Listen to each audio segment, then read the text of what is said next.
Salut, bienvenue dans le Max Tiny Workshop pour cette nouvelle session vidéo. Les travaux d'aujourd'hui seront consacrés à un sujet sur lequel je suis assis. Alors rassure-toi, non, on va pas parler de mon mais aujourd'hui il s'agit plutôt de 6 sauteuses sous table. Désolé, je sais pas ce qui se passe, mais depuis que j'ai fait cette barre top, cette petite barre d'arcade là, je suis envahi de partout. D'ailleurs, si jamais tu l'as pas vue, je t'invite à faire un petit tour par là-haut et à aller la voir, et puis surtout à me dire ce que t'en penses, et à pas hésiter à mettre un petit like, ça fera toujours plaisir. Dans la dernière vidéo,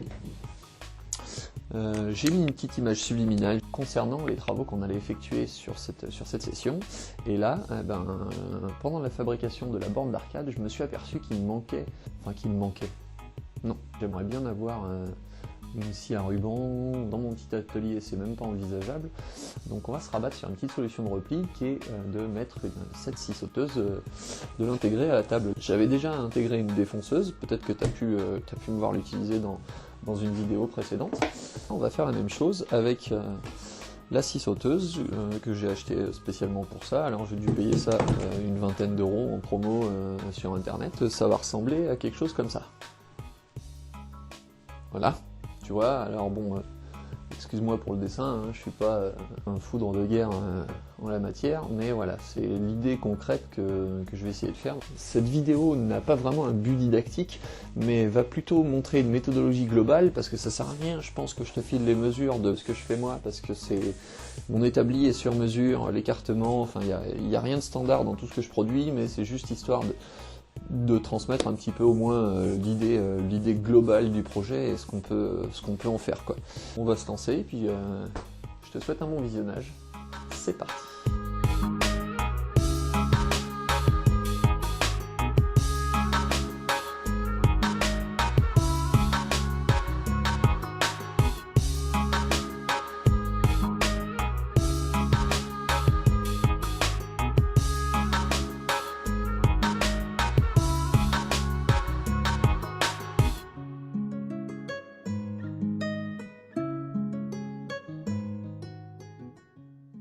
Une fois toutes mes mesures prises sur le côté gauche de la plaque, je me suis rendu compte que j'étais sur l'envers, donc qu'il fallait que je reprenne toutes les mesures du côté droit, puisqu'elles seraient retournées au final.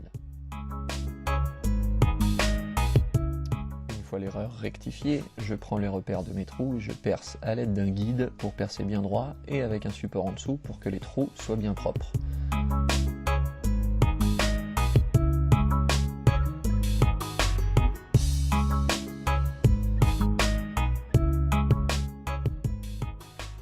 Alors voilà, ce que je m'apprête à faire maintenant, c'est utiliser la défonceuse avec une tresse de 8 pour défoncer un emplacement rectangulaire qui va accueillir, vous voyez, juste ici, là, je sais pas si on voit bien les contours, à la caméra, donc l'emplacement de la scie sauteuse qui en réalité sera comme ça. L'usage voudrait que je fasse un gabarit pour bloquer les axes de la défonceuse quand elle va venir se balader et que je défonce mon rectangle pile poil, mais je vais pas le faire, tout simplement dans un souci d'économie de temps, et puis c'est en dessous, ça se verra pas, je pense que je vais défoncer de manière un peu approximative, mais c'est pas très grave, parce que de toute façon, j'ai pas besoin d'un cadre pour tenir la scie sauteuse serrée, puisqu'elle sera vissée par les 4 petits trous que j'ai fait, que tu as pu voir. Donc voilà, c'est parti, on fait ça.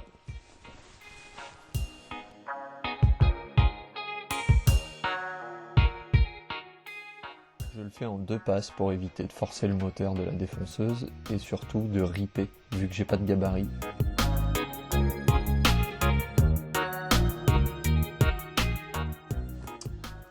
Tu vois, typiquement, tout à l'heure, je te parlais de méthodologie globale, et j'ai fait exactement ce qu'il ne faut pas faire, à savoir utiliser la défonceuse sans masque.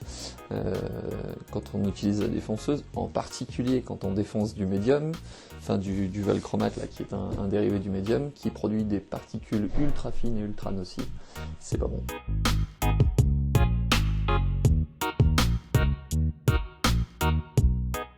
Donc voilà, comme tu vois, juste ici, on a fait un petit trou. J'ai fait un trou de 15 mm, histoire que le pendulaire puisse faire son office. Et ben, il n'y a plus qu'à creuser un petit peu les trous là pour les têtes de vis.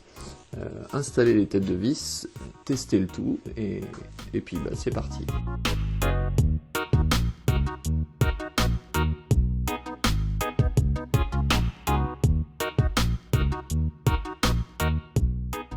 Bon bah voilà, bah, ça marche. Bah, maintenant il n'y a plus qu'à la démonter, remonter la défonceuse, et puis ensuite remonter le tout. Et puis bah, je vais en profiter pour te montrer un petit truc en même temps. Alors je sais pas si tu vas voir ça correctement à l'image, mais là tu vois, aux 4 points de ma défonce, là, de ma poche, j'ai des vis qui sont montées sur des petits inserts filetés métalliques. Et ces 4 vis là en fait, elles servent sur ma plaque de valchromate.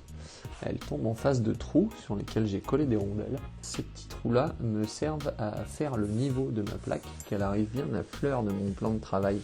Parce que bon, bah, c'est jamais forcément hyper précis. Et avec ça, bah, ça permet de bien gérer le truc. Et à contrario, de l'autre côté, j'y ai également des inserts filetés, mais qui là, ce coup-ci, servent à venir fixer des vis par le dessous de la planche quand elle est en place, par ces petits trous là, histoire de la sceller pour de bon. Là, du coup, quand elle est installée, hop,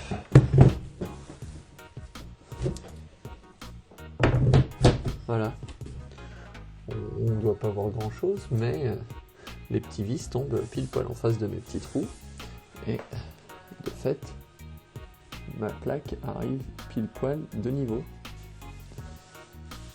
sur tout le long, quand c'est serré, évidemment.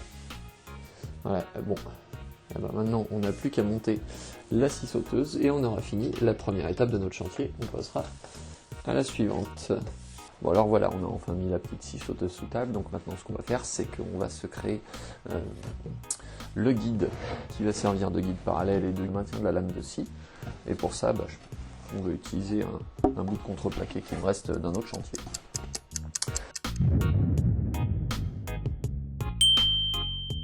Coup de décapeur thermique pour enlever les étiquettes qui sont collées dans les boutiques de GSB, ça marche nickel.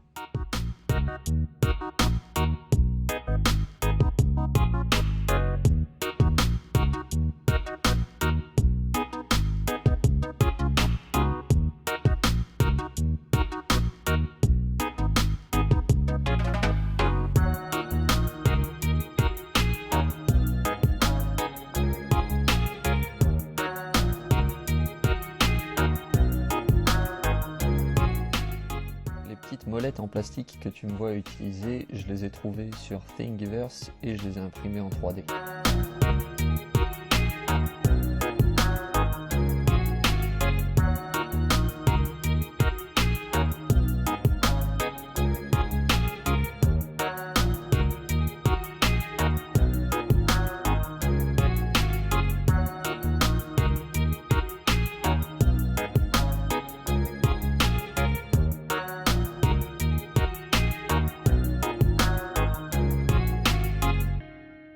Avant de procéder à l'encollage de la pièce, je mets un petit peu de colle époxy dans les cavités que j'ai créées pour les têtes de vis, histoire d'être sûr que ça bouge pas.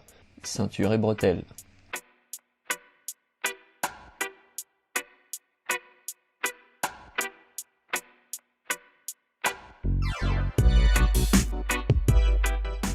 Toujours avec la fraise de 8, je réalise les cavités qui vont servir de glissière pour le bras principal de mon support.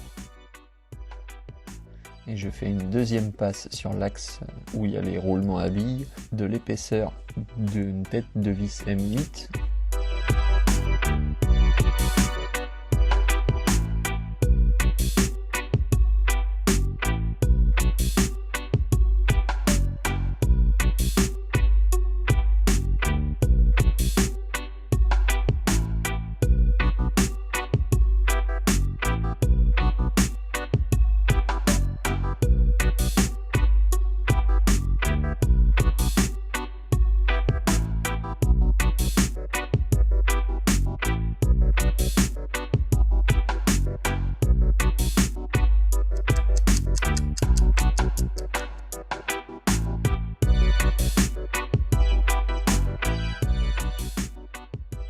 petit impair. Enfin, cela dit, rien de bien méchant. J'avais percé mon mât là, en 8 mm. J'avais plus assez de vis de M8 suffisamment longues pour traverser.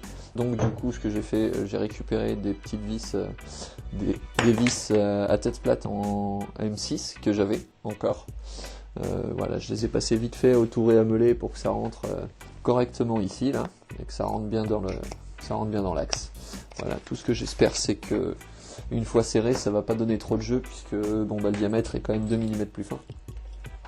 Et puis il n'y a plus qu'à monter ça sur la plateforme principale, et puis l'aligner avec la lame de scie pour enfin visser et coller, ouais, parce que ce coup-ci je vais pas simplement coller, je vais aussi visser. Allez, c'est parti, on fait ça.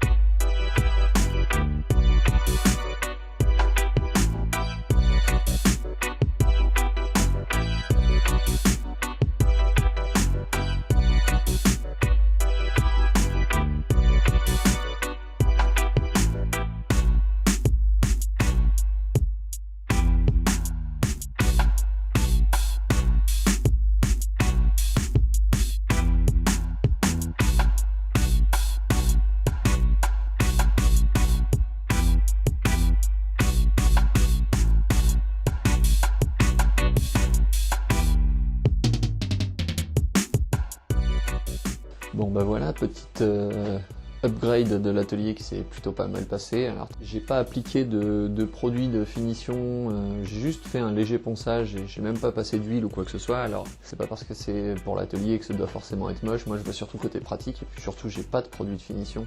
Merci d'avoir suivi la vidéo, on reste en contact. Si jamais tu l'as pas fait, n'hésite pas à t'abonner à la chaîne et à cliquer sur la petite clochette aussi, comme ça tu vas pouvoir te tenir au jus de tout ce qui s'y passe. J'ai encore 2-3 trucs dans les tuyaux qui vont sortir sous peu, et puis bah, j'espère que ça va te plaire.